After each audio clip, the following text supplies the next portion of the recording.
Assalamu alaikum, welcome back. Today we're going to discuss about some essays. essay का थोड़ा सा हम introduction देखेंगे और उसके बाद हम इसको discuss करेंगे कि how to attempt the essay and उसकी practice कैसे करनी चाहिए, preparation कैसे करनी चाहिए and things like that. So let's start with the brief introduction of essay. सबसे पहले हम देखते हैं कि essay होता क्या है. ठीक है, essay आप academic writing है आपकी, ठीक है. बचपन से लिखते आ रहे हैं ऐसे, पहले छोटे 500 वर्ड्स का होता है, 250 वर्ड्स का होता है, बट अब आके एक एक प्रोफेशनल लेवल पे आके आपको ज़रा फिर 1500 से लेकर 1500 या 3000 4500 वर्ड्स तक आपको ऐसे लिखना पड़ता है. सो ऐसे क्या होता है? अच्छा, ऐसे व्हाट इज ऐसे, what is this word essay? ठीक है, ये MCQs में भी आ जाता है. So this word means attempt or try. ठीक है, तो ये MCQs में आ जाता है. तो sometimes हमें नहीं पता होता कि essay का मतलब क्या है. So इसका मतलब है attempt करना. So it's a piece of writing on any specific topic, generic topic, कुछ भी होता है. ठीक है, इसमें हमारे पास क्या है, ऐसे कि हमारे पास चार एक मेजर पोर्शंस होते हैं. सबसे पहला हम इसको इंट्रोडक्शन या आउटलाइन जब सबसे पहले होती है. समटाइम्स हम आउटलाइन लिखते हैं, समटाइम्स हम आउटलाइन नहीं लिखते. अब अगर इंग्लिश का ऐसे होगा तो हम आउटलाइन लिखेंगे, अगर उर्दू का ऐसे होगा तो हम आउटलाइन नहीं लिखेंगे. सही. सो एक आउटलाइन होती है, इंट्रोडक्शन होता है, मेन बॉडी होती है जिसमें आपके बॉडी पैराग्राफ्स आ जाते हैं, एंड देन फाइनली आप उस सबको कंक्लूड करते हैं. ठीक है, इस तरह ये चार हिस्सों में डिवाइडेड होता है. ऐसे की आउटलाइन बहुत ज़रूरी होती है. Why is it necessary? Because ये जो आउटलाइन है ये आपको ब्रेनस्टॉर्मिंग में हेल्प करती है. आपका किसी भी टॉपिक पे ऐसे आता है, फॉर एग्जांपल पोल्यूशन पे ऐसे आता है. अब पोल्यूशन पे ऐसे आता है तो आप नॉर्मली हमारा क्या माइंडसेट बना होता है, CSS का या PMS का ऐसे लिखने से पहले तक जो हमारा माइंडसेट होता है वो क्या है कि हमें जो इन्फॉर्मेशन आ रही है बस हमने ठक ठक ठक लिख देना है. बट इस प्रोफेशनल लेवल पे आके आपने ये हरकत नहीं करनी. आपने क्या करना है कि आपने एक back at the back of your answer sheet आपने वहाँ पे ब्रेनस्टॉर्मिंग करनी है. ठीक है, वहाँ पे आपने अपने पॉइंट्स गैदर करने हैं. आपको पोल्यूशन के बारे में जितनी भी इंफॉर्मेशन है आपने उसको जॉट डाउन करना है. वो जब आप उसको चॉक आउट कर लेंगे तो उसके बाद आपने देखना है कि कौन सी इंफॉर्मेशन को किस तरह लिखना है, क्रोनोलॉजी उसकी किस तरह होनी चाहिए. ठीक है, स्टेप बाय स्टेप हर एक पॉइंट दूसरे से कनेक्टेड होना चाहिए. ये नहीं कि इरेलेवेंट इन्फॉर्मेशन डालनी है, रिलेवेंट इन्फॉर्मेशन डालनी है. ब्रेनस्टॉर्मिंग से क्या होता है, एक तो आपको उस टाइम में बैठ के सबसे पहले आप कुछ टाइम ब्रेनस्टॉर्म करने में लगाते हैं तो आपको सारी इन्फॉर्मेशन जितनी भी गैदर इन्फॉर्मेशन होती है आपके माइंड में वो रिकॉल होना शुरू हो जाती है. वो आपको कैसे हेल्प आउट करता है कि जब आप लिखने लगेंगे ना फिर आप रुकेंगे नहीं, फिर आप कंटिन्यूसली लिखते रहेंगे. क्योंकि एक बार आपने एक रफ आउटलाइन बना ली है, उस रफ आउटलाइन को आप पहले नीट करेंगे, नीट करके आउटलाइन उसके बाद इंट्रोडक्शन से स्टार्ट करेंगे, फिर आप रुकेंगे नहीं, फिर आप कंटिन्यूसली लिखते रहेंगे. जो आपके पास 2.5 घंटे होंगे, वाई आई एम सेइंग 2.5 घंटे, बिकॉज जो 30 मिनट्स होंगे वो तो आप ब्रेनस्टॉर्मिंग में और एक रफ सा स्केच बनाने में लगा देंगे. तो जो रिमेनिंग 230 मिनट्स होंगे, जो टू 2 hours and 30 minutes होंगे, वो आप कंटिन्यूसली लिखेंगे. ठीक है. अच्छा, अब कितनी टाइप्स होती हैं एसेस की? एसे की मेजर मेजर जो मैं बता रही हूँ, ठीक है, they are some kind of factual, ये सोशल इश्यूज पे जो आ जाते हैं, डिस्क्रिप्टिव हो गया, आर्ग्यूमेंटेटिव हो गया, नैरेटिव हो गया. बट नॉर्मली आपका कंसर्न क्या होता है? फैक्चुअल पे आ जाते होते हैं टॉपिक्स. ठीक है, फॉर एग्जांपल ग्लोबल वार्मिंग पे आ गया, कोई भी सोशल इशू पे आ गया. ठीक है, वो आप फैक्ट बेस्ड इशू है. ठीक है, एजुकेशन पे आता है, so that's a fact based issue. Descriptive होता है कि आपके पास कोई भी, अब अगर ग्लोबल वार्मिंग आ गया आप उसको फैक्चुअल भी कह सकते हैं, आप उसको डिस्क्रिप्टिव भी कह सकते हैं. या आपने डिस्क्रिप्शन में क्या करना होता है कि कोई भी आपने अपने तरीके से अपने उन पे किसी चीज़ को डिस्क्राइब करें अपने ही वर्ड्स में बहुत बेहतर करके. ठीक है, कोई भी एक इवेंट है जो होना है शायद, या एक ऐसे ही इमेजिनेटिव चीज़ है तो आप उसको डिस्क्राइब करें. फिर आपकी डिस्क्रिप्टिव एनालिसिस या आपका डिस्क्रिप्टिव एबिलिटीज उसमें निकलती हैं कि आप किसी चीज़ को कितनी खूबसूरती से बता सकते हैं. ठीक है, so this is descriptive. Argumentative में होता है कि आपको वन साइड और अदर साइड आपको आर्ग्यूमेंट देने पड़ते हैं, काउंटर आर्ग्यूमेंट्स देने पड़ते हैं, फिर आप उसको प्रूव करते हैं, ठीक है। ये भी फैक्ट एंड फिगर से प्रूव किया जाता है। Narrative is just a story telling, कि आप जैसे हम बचपन में कोई ट्रिप टू अ विलेज और इस तरह की जो भी स्टोरीज आप बताते थे, ठीक है। अच्छा, अब स्ट्रक्चर ऑफ ऐसे क्या होता है, एक जेनेरिक स्ट्रक्चर है। देखिए, ऐसे को हमेशा हम जो पहला टॉपिक सेंटेंस होता है, कभी भी ऐसे को आपने स्टार्ट नहीं करना with the word given to you in the topic, ठीक है। ऐसे को आपने कैसे स्टार्ट करना है, बहुत जेनेरिक से वे में स्टार्ट करना है। आप इंट्रोडक्शन में, अभी पहला इसमें पार्ट है इंट्रोडक्शन का, ठीक है। इंट्रोडक्शन में आपने अपने क्वेश्चन, जो आपको क्वेश्चन गिवन है, आपने उसकी तरफ आना है, बट स्लोली एंड ग्रेजुअली। पहले आप एक जेनेरिक वे में स्टार्ट करेंगे, एक बड़ी, जैसे आप फनल से होती है ना, आप फनल को अपने माइंड में रखें कि एक ब्रॉडर लेवल से आपने स्टार्ट करना है, and then you cut down the information and again you go towards the you narrow down the information and then you go to the and line, जब थीसिस स्टेटमेंट होगी या concluding statement होगी in your introduction paragraph, ठीक है। पहली क्या होगी, एक बहुत जेनेरिक सी के आपने किसी टॉपिक पे बताना है, तो बहुत रैंडम सी जेनेरिक सी बात बताएंगे। फॉर एग्जांपल, अब जिस तरह हम बात करते हैं ग्लोबल कल्चर की, ग्लोबलाइजेशन की हम बात करते हैं, तो अब ग्लोबलाइजेशन को हम कैसे स्टार्ट करेंगे, हम डायरेक्टली ग्लोबलाइजेशन पे जंप नहीं करेंगे, हम ग्लोबलाइजेशन से पहले की बात करेंगे। फॉर एग्जांपल, लेट्स सपोज हम बात करते हैं कि जब इंडस्ट्रियल रेवोल्यूशन भी स्टार्ट नहीं हुई थी, या हम स्टोन एज से बात करते हैं, ठीक है। स्टोन एज से हम बात करते हैं, फिर चलते चलाते हम इंडस्ट्रियल रेवोल्यूशन पर आते हैं, और फिर हम बताते हैं कि जी ग्लोबलाइजेशन ऐसे स्टार्ट हुई, और इस ग्लोबलाइजेशन से हम बहुत सारी चीज़ें अडॉप्ट कर रहे हैं, ठीक है। वो फिर आगे उसको फर्दर उस एग्जांपल्स देंगे, जो जो कुछ भी है। तो इस तरह हमने एक जेनेरिक से आप आए हैं स्पेसिफिक की तरफ। ग्लोबलाइजेशन आपका स्पेसिफिक टॉपिक था, पर आपने ग्लोबलाइजेशन को इनिशियली हिट नहीं किया। आपने कैसे स्टार्ट किया, आपने स्टोन एज से स्टार्ट किया, या एरा बिफोर ग्लोबलाइजेशन स्टार्ट किया, और फिर you go towards the globalisation in a zigzag manner. इस तरह करके, और फिर आपने ग्लोबलाइजेशन के प्रोज एंड कॉन्स बताए, एंड देन आपने एक थीसिस स्टेटमेंट दी, उसको कंक्लूड किया, ये आपका इंट्रोडक्शन हो गया। अब आगे हमारे पास आता है टॉपिक, जो हमारे पास बॉडी पैराग्राफ्स होते हैं, ठीक है, जो मेन बॉडीज होती हैं, उसमें अब आप बताते हैं। अब देखें, जैसे पॉइंट 2, 3, 4 में लिखा हुआ है टॉपिक 1, टॉपिक 2, टॉपिक 3। अब ये क्या है, ये आपके आर्ग्यूमेंट्स भी हो सकते हैं, if you are attempting an argumentative एसे।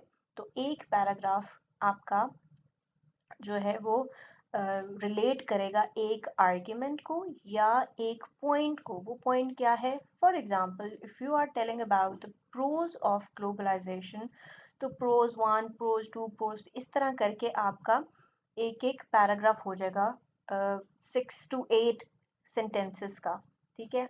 उस पैराग्राफ में आपने उसके एडवांटेजेस बताना शुरू कर दिए, एक एडवांटेज एक पैराग्राफ में, दूसरा एडवांटेज दूसरे में, फिर लाइकवाइज, फिर इस तरह करके, ठीक है। ये आपने बता दिए। अगर आपने आर्ग्यूमेंट्स देने, तो भी आप 1, 2, 3 करके आर्ग्यूमेंट्स देके आप वो 3 पैराग्राफ्स बना देंगे। देन फाइनली फिर इसी तरह अगर आपने कॉन्स बताने हैं, इसके डिसएडवांटेजेस बताने हैं, तो वो भी आप इसी तरह इन्हीं पैराग्राफ्स में, इससे आगे जब पैराग्राफ्स बताएंगे, तो उसमें आपने पॉइंट 1, पॉइंट 2, पॉइंट 3 करके आपने उसके कॉन्स बता दिए, ठीक है। That's how you do your main body paragraphs. उसके बाद एंड पे आपके आ जाता है कंक्लूजन, जिसमें अब कंक्लूजन आपने कैसे करना है। कंक्लूजन में क्या होता है कि आपका जितना भी पैराग्राफ, जो आपका ऐसे था, इंक्लूडिंग योर बॉडी पैराग्राफ्स, या उसमें जो आपने प्रोज एंड कॉन्स बताए हैं, या कोई रिकमेंडेशंस दी हैं, या कुछ भी बताया, वो आपने समराइज करना है, कंक्लूड करना है, ठीक है।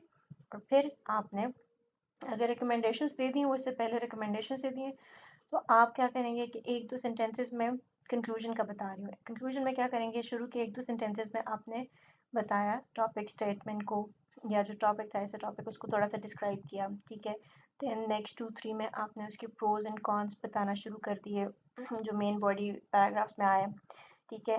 देन आपने नेक्स्ट जो 2, 3 सेंटेंसेस हैं, उसमें आपने उसकी रिकमेंडेशंस बताना शुरू कर दी, एंड फाइनली आपने उसकी थीसिस स्टेटमेंट या एंडिंग जो कंक्लूडिंग स्टेटमेंट है, अगर तो आर्ग्यूमेंटेटिव है तो आपने अपना स्टांस दे देना है, और अगर डिस्क्रिप्टिव है तो आपने जेनेरिक बस कंक्लूड कर देना है कि this is how your essay goes. इस तरह करके आपने वो कंक्लूड कर देना है और आपका एसे हो जाएगा ख़त्म। ठीक है। अच्छा, देयर इज एन सैम्पल। अच्छा, पहले हम एक एग्जांपल देखते हैं। हम देखें healthy habits to improve focus. अब इसमें क्या है, इंट्रोडक्शन, एसे, बॉडी, कंक्लूजन, तीन पार्ट्स, मेजर जो तीन पार्ट्स हैं। आउटलाइन तो आपने पहले ही बता देनी है। अब इंट्रोडक्शन में उसने क्या किया, उसने बताया कि हेल्दी हैबिट्स होती क्या, व्हाट आर हेल्दी हैबिट्स, ये इंट्रोड्यूस कर दिया उसने। ठीक है। बॉडी में उसने बताया कि हेल्दी हैबिट्स को डिफाइन किया, उसके इफेक्ट्स को एनालाइज किया, उसके कंपैरिजन किया हेल्दी हैबिट्स को अनहेल्दी के साथ, और एग्जांपल्स दी। ये ऐसे बॉडीज हो गई। ठीक है, जो मेन बॉडीज हैं जो आप पैराग्राफ में, अब डिफाइन हेल्दी हैबिट का एक या एनालिसिस के साथ आप एक पैराग्राफ बना देंगे, फिर कंपैरिजन में आप दूसरा पैराग्राफ बनाएंगे, फिर एग्जांपल दे देंगे। इससे आपके 2-3 पैराग्राफ से बन गए। ठीक है। देन कंक्लूडिंग में आप बता देंगे जी, choices we make, beliefs we have and actions we take. ठीक है, हमारी चॉइस क्या है, हमारा बिलीव क्या, हमारे एक्शंस क्या है, and there you and your essay. See, यहाँ पे ऐसे आपने एक ऐसे को शुरू से लेकर एंड तक चलना है। अच्छा, अब देयर इज अ सैम्पल ऐसे आउटलाइन जो कि हमारे पास आया था, if I am not wrong, तो 2020 में आया था, global power dynamics and Pakistan foreign policy. अच्छा, इससे पहले भी जब आप आउटलाइन बना रहे हैं तो आउटलाइन आपके पास दो तरह से होती है। एक होती है फ्रेजेस में, टॉपिक सेंटेंसेस में। ठीक है, टॉपिक आउटलाइन होती है।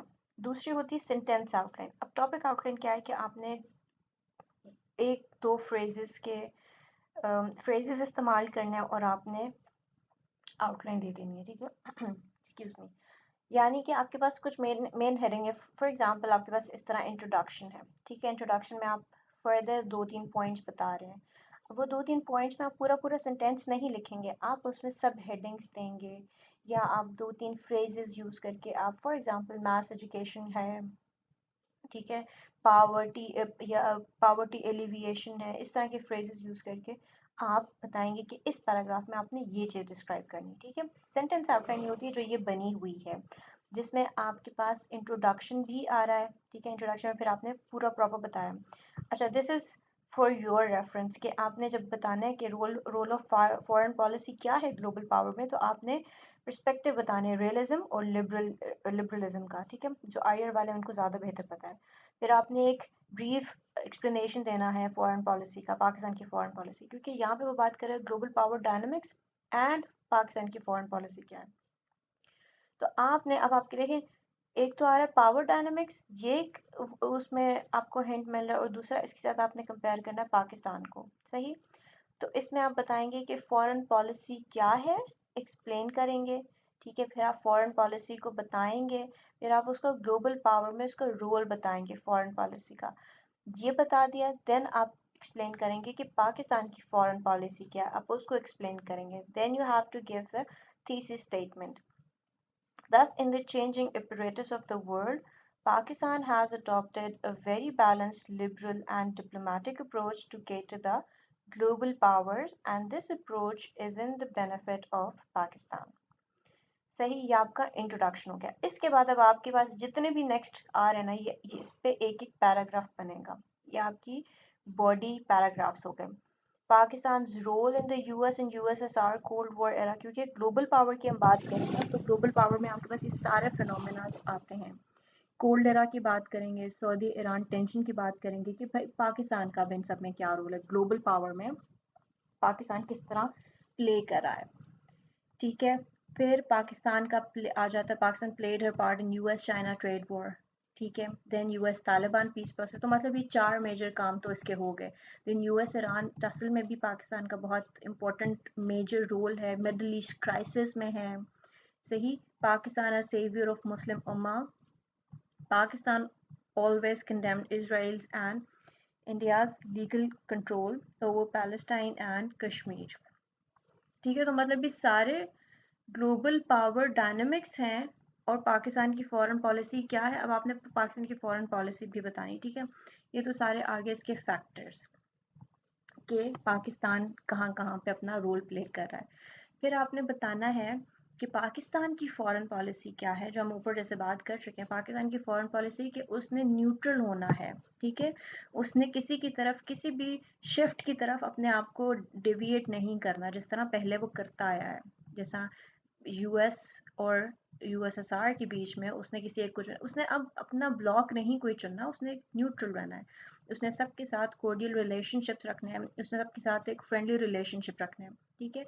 वो किसी की तरफ भी ज़्यादा इंक्लाइन नहीं होगा। ये फिर आप एक नेक्स्ट पैराग्राफ 10th पे आप ये पैराग्राफ बना देंगे, ठीक है, या रिकमेंडेशन कर दें, या एक कुछ भी हेडिंग डाल के आपने एक ये पैराग्राफ इस तरह का बताना है। इसमें इंडियन ओशन की भी बात आ जाती है, ठीक है। इंडिया का क्या रोल है और इंडिया हमें किस तरह से ले रहा है एशिया में, चाइना के साथ, ईरान के साथ, यूएसएसआर के साथ, जब रशिया है उनके साथ किस तरह पाकिस्तान के। ये सिर्फ एक बहुत रफ सी एक आपको नो हाउ देने के लिए ये आउटलाइन थी। Do not copy it and do not follow it blindly.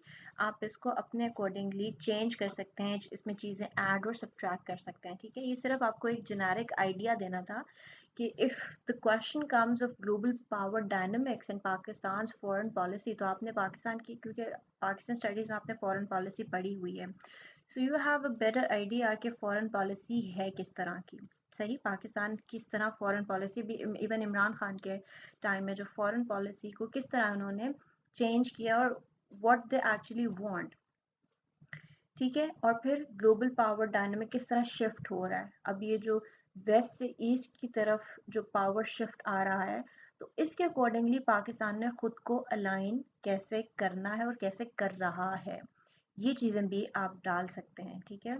Bipolar से अब फिर से जैसा यूनिपोलर से बायपोलर की तरफ जा रहा है, ठीक है। पहले वेस्ट का, अमेरिका का सुपर पावर था, अमेरिका सुपर पावर था, तो अमेरिका का ज़्यादा होल्ड था। अब जो चाइना की तरफ इकोनॉमिक शिफ्ट आ रहा है, तो उसके अकॉर्डिंगली पाकिस्तान के क्या रोल है। तो आप इसमें बहुत सारी चीज़ें डाल सकते हैं। ये आपका पूरा IR, Pakistan affair, current affair, मतलब बहुत सारे सब्जेक्ट्स से कवर कर देता है। अगर आपको बहुत अच्छा सा नॉलेज है आईआर के स्टूडेंट्स को, तो डेफिनेटली बहुत अच्छा नॉलेज होगा, तो उनके लिए तो बहुत अच्छा स्कोरिंग ऐसे था। बाकी भी जिनको इंटरेस्ट है करंट अफेयर्स में, तो उनके लिए भी बहुत अच्छा ये टॉपिक है। तो that's how you need to do और मेक योर आउटलाइन। इस तरह आप आउटलाइन बनाएंगे। ये एक बहुत रफ सा है, this is the sentence outline, ठीक है, बिकॉज देखें सेंटेंसेस में इसको कवर अप किया गया है। नेक्स्ट मैं आपको बताऊंगी कि फ्रेजेस आउटलाइन या टॉपिक आउटलाइन कैसे होती है, जिसमें आप दो दो तीन तीन फ्रेजेस को यूज़ करके अपना जो थीम है उस पैराग्राफ की वो बताते हैं, बट आप पूरी सेंटेंस या पूरा चीज़ उसमें लिखते नहीं हैं, ठीक है। पूरी पूरी एक सेंटेंसेस नहीं लिखते। You just give your idea in just 2 to 3 words, और वही वर्ड्स आपके काफ़ी होते हैं कि वो पूरा एक आइडिया और थीम बता देते हैं। सो ये था कि फॉर बिगिनर्स आप ऐसे जो है ना ऐसे। अच्छा, नेक्स्ट जो इम्पोर्टेंट बात है कि आपने प्रिपरेशन कैसे शुरू करनी है। Do start reading your newspaper. Newspaper से बहुत बहुत ज़्यादा नॉलेज मिलता है। And please do not stick to the Dawn only. Express Tribune पढ़ें, इंटरनेशनल न्यूज़ पढ़ें, न्यूज़पेपर्स जो हैं द न्यूज़ पढ़ें, there are numerous newspaper, Al Jazeera पढ़ें, ठीक है। उसके जो ऑनलाइन आपके पास ब्लॉग्स आते हैं, आर्टिकल्स आते हैं, वो पढ़ें, क्योंकि वो एक क्या कहते हैं कि एक वर्ल्ड वाइड चीज़ आ रही है, ठीक है। इंटरनेशनल पेपर्स हैं, तो उन पे आपको नॉलेज अच्छा मिलेगा, एनालिसिस बहुत अच्छा मिलेगा, ठीक है। अपना एनालिसिस बिल्डअप करें। खुद का एनालिसिस कैसे बिल्ड किया जाता है ये मैं आपको नेक्स्ट में बताऊंगी, ठीक है। तो सो फार ये ऐसे का थोड़ा सा इंट्रोडक्शन था। आउटलाइन मैंने आपको शेयर कर दी है, तो आप इसको इसमें ऐड और सब्ट्रैक्ट करके इसको यूज़ कर सकते हैं। Thank you so much, take care, अल्लाह हाफिज़।